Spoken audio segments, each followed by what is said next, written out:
September 22, 1980, midnight. Iraqi warplanes cut across Iranian airspace. At the exact same time, on the ground, more than 100,000 soldiers crossed the border. No announcement, no warning. That's how one of the bloodiest wars in all of history began. 8 years. Nearly 1 million people dead. And at the end of the war, the border was sitting in the exact same place it had been before. But what does America have to do with this war? Quite a lot. And that story is one you won't find in most American textbooks. First, you have to understand how this war actually started. Most wars in the Middle East begin over oil or land. But this war started because of a river. Its name, the Shatt al-Arab. The Tigris and Euphrates rivers of Iraq come together to form this river, and it flows down into the Persian Gulf. Think about how important the Mississippi River is to Americans. The Shatt al-Arab was exactly that important to Iraq. It was Iraq's only waterway to the sea.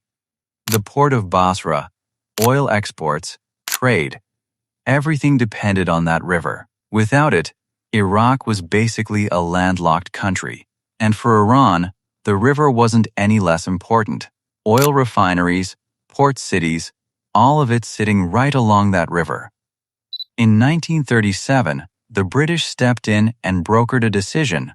Iraq would get control of the river. Iran was weak at the time, so they accepted, but they remembered. Now let me get into the story of Saddam Hussein. In 1968, the Ba'ath Party came to power in Iraq. And from inside that party, Saddam Hussein slowly worked his way up. Think of him a little like those American politicians who rise up from nothing and one day take all the power into their own hands. But before he reached the very top, back in 1975, Saddam ran into a serious crisis. Iraq's Kurdish minority started a rebellion fighting for independence. And behind that rebellion was Iran's support. Iran's ruler at the time was Shah Mohammad Reza Pahlavi, the man America considered its most trusted ally in the Middle East. The CIA had helped put him in power and used him to control the oil market. Saddam understood he couldn't fight the Shah at that moment, so in 1975, he signed the Algiers Agreement. The terms were straightforward. Iran stops supporting the Kurdish rebels, and in return, Iraq gives up control of the Shatt al-Arab. Saddam signed it with a smile on his face. But inside, he was waiting. That opportunity came in 1979, and this is where America's connection to this story begins. In 1979, the Islamic Revolution happened in Iran. America's trusted ally, the Shah Pahlavi, fled the country. Ayatollah Ruhollah Khomeini came to power. Overnight, Iran went from being America's ally to America's enemy. 52 American diplomats were taken hostage in the Tehran embassy for 444 days. In America, Iran became the enemy. Full stop. That same year, Saddam Hussein officially became president of Iraq. Now look at how Saddam was calculating the situation. Iran's military had fallen apart. The officers from the Shah's era were either dead or had fled. Iran's relationship with America was finished. Western weapons were cut off. This was the perfect moment. But Saddam had another fear sitting alongside all of this. Khomeini was stepping up to microphones and saying, "Our revolution is not only for Iran. Wherever there is an oppressive ruler, revolution will come." 60 to 65% of Iraq's population was Shia Muslim.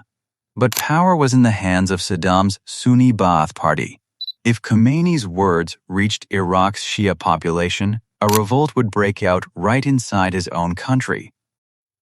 Saddam made his decision. He had to strike first. His plan had 3 parts. First, seize Iran's oil-rich Khuzestan province, where a large Arab population lived. Saddam figured they would welcome Iraq as Arab brothers. Second, take back full control of the Shatt al-Arab. Third, establish himself as the leader of the Arab world, the man who stood up to the Iranian threat. September 17, 1980. Standing in the Iraqi parliament, Saddam held up a piece of paper. Then he tore it apart. That paper was a copy of the 1975 Algiers Agreement. 5 days later, the war began. Now let me get to the part that generally doesn't show up in American history books. After the war started, Saudi Arabia, Kuwait, the UAE, all of them were quietly hoping Iraq would succeed. Because they were afraid too, afraid that Khomeini's revolution would spread into their own countries. Saudi Arabia gave Iraq somewhere around $30 to $40 billion, a loan that was never asked to be returned. And America officially said it was neutral. But in December 1983, Ronald Reagan's special envoy flew to Baghdad, Donald Rumsfeld. Yes, the same Rumsfeld who in 2003 would be the chief architect of the war to remove Saddam from power. The photo of that warm handshake is still sitting on the internet today. After that meeting, America gave Iraq satellite intelligence on Iranian military positions, diplomatic support, and financial assistance wrapped up as agricultural loans. But the most disturbing information didn't come out until much later. In a U.S. congressional investigation, it was revealed that American companies had supplied the raw materials Iraq used to build its chemical weapons.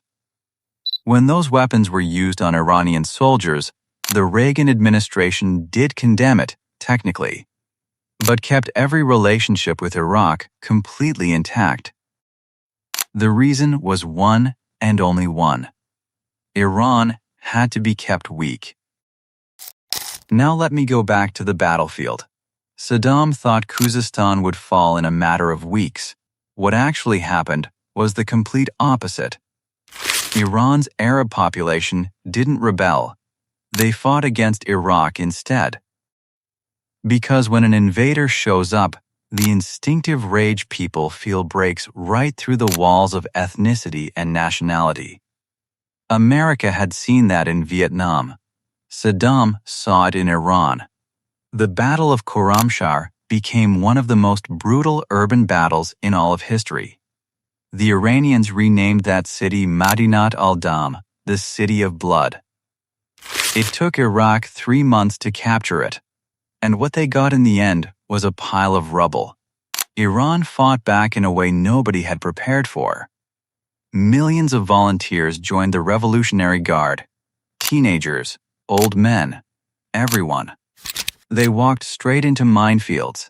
They gave their own lives to clear the road for the ones coming behind them. Saddam's generals were not ready for this kind of war. In 1982, Iran launched a full counteroffensive. They took back Khorramshahr in just 35 hours. 20,000 Iraqi soldiers were taken prisoner. At that moment, it looked like the war might actually be over.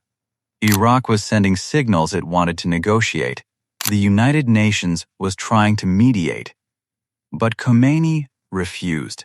He announced that the war would only end when Saddam was removed from power and Islamic rule was established in Iraq.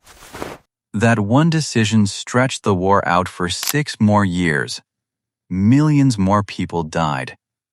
And here, something needs to be said out loud and clearly. Making Saddam the only villain and Khomeini the victim is only half of the truth. Saddam started the war. That is true.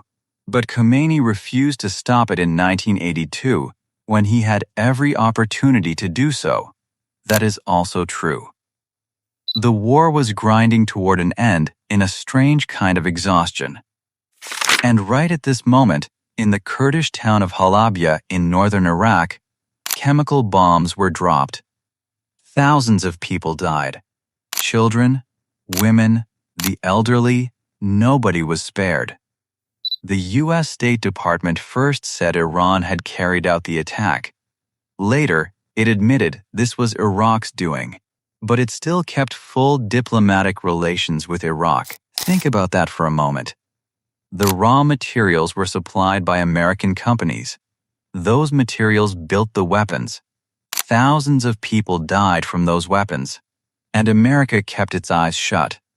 In that same year, 1988, the war came to an end.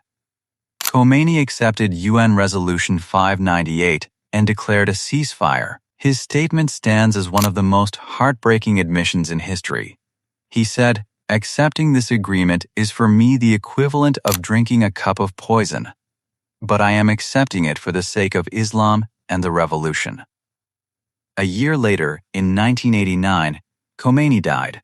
Saddam lived on for another 14 years. Then he lost another war, this time to the very same America that had once stood by his side. And in 2003, that same Rumsfeld, the man who had shaken Saddam's hand in 1983, led the operation to take him down. 8 years of war, and the border stayed right where it had always been. Saddam never got the Shat al-Arab back. Shah Pahlavi died of cancer in exile in 1980. Khomeini never made it to Baghdad. Iran was left with a shattered economy and the memory of 1 million dead. And America? In 1991, it went to war against that same Iraq. Then again, in 2003. There are no heroes in this war, just bodies, and questions that American textbooks are still avoiding to this day.